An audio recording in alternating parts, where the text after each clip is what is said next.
तत्काल न्यूज, आवाज हिंदुस्तान की।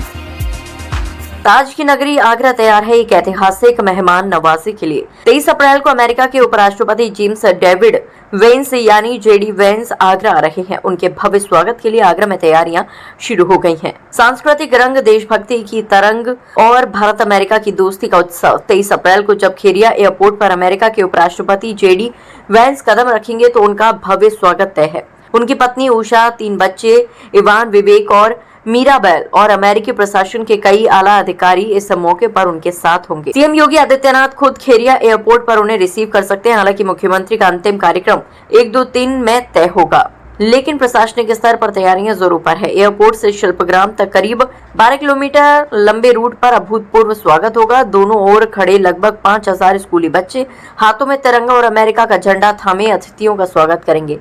15 जगहों पर सांस्कृतिक मंच बनाए जा रहे हैं, जहां भारत की लोक कलाओं की झलक, मयूर नृत्य, कथक, लोकगीत और बहुत से कार्यक्रम प्रस्तुत किए जाएंगे। वहीं इतने बड़े आयोजन को देखते हुए सुरक्षा के लिए यूपी पुलिस अलर्ट मोड पे। अमेरिकी सुरक्षा एजेंसियों के साथ मिलकर तगड़ा बंदोबस्त तैयार किया जा सकता है। कुछ रास्तों पर बैरिकेडिंग होगी तो कई जगह आम लोगों की एंट्री बंद रहेगी। ताजमहल भी आम पर्यटकों के लिए सुबह से ही दोपहर 12 बजे तक पूरी तरह सील रहेगा। जेडी वेंस और उनका परिवार करीब 3 घंटे आगरा में रुकेगा, जिसमें 1 घंटे के लगभग समय वो ताजमहल के अंदर बिताएंगे। इस दौरान एक एक पल पर प्रशासन की नजर रहेगी। डीएम अरविंद मल्लप्पा बंगारी खुद रूट का निरीक्षण कर रहे हैं। इंटेलिजेंस इनपुट के आधार पर खास पॉइंट्स पर सुरक्षा की अलग रणनीति बनाई जा रही है। तो तैयार हो जाइए, क्योंकि 23 अप्रैल को ताजमहल की दीवारों पर गूंजेगी एक नई कूटनीतिक दोस्ती की गूंज। भारत और अमेरिका के रिश्तों में ताज का ये दिन एक खास इतिहास में दर्ज होगा। देखिए, वीआईपी मूवमेंट को लेकर जो प्रोटोकॉल है, हमारा नेशनल इंटरनेशनल प्रोटोकॉल है, उसके हिसाब से हम लोग व्यवस्था करा रहे हैं। रूट पे ड्यूटियां रहेंगी, अलग अलग जगह पे कल्चर प्रोग्राम्स हैं, उनके साथ भी ड्यूटियां रहेंगी। उनका सत्यापन भी कर लिया गया जो स्कूली बच्चे या कलाकार इन कार्यक्रमों को कर रहे हैं।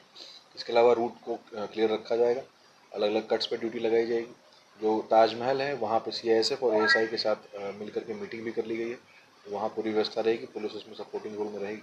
और जो एयरफोर्स है, वहाँ एयरफोर्स के साथ भी मीटिंग कर ली गई है, और वहाँ पर भी जो प्रोटोकॉल है उसके हिसाब से सारी व्यवस्थाएं रहेंगी। क्या कुछ टाइमिंग रहेगी?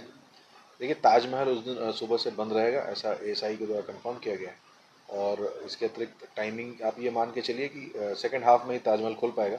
उसके पहले कोई पब्लिक का व्यक्ति ताजमहल में नहीं जाएगा। जब ये कार्यक्रम समाप्त हो जाएगा उसके बाद ही ताजमहल। सुरक्षा व्यवस्था किस तरीके के इंतजाम की? सुरक्षा की देखिए, हम लोगों ने रूट पर ड्यूटियाँ लगाई हैं, जो फ्लीट है उसकी ड्यूटियाँ लगाई हैं।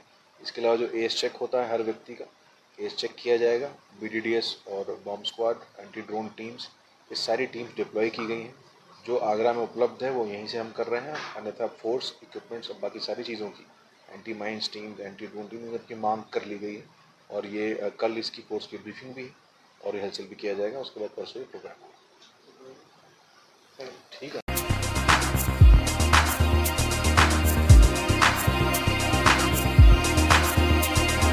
तत्काल न्यूज, आवाज हिंदुस्तान की।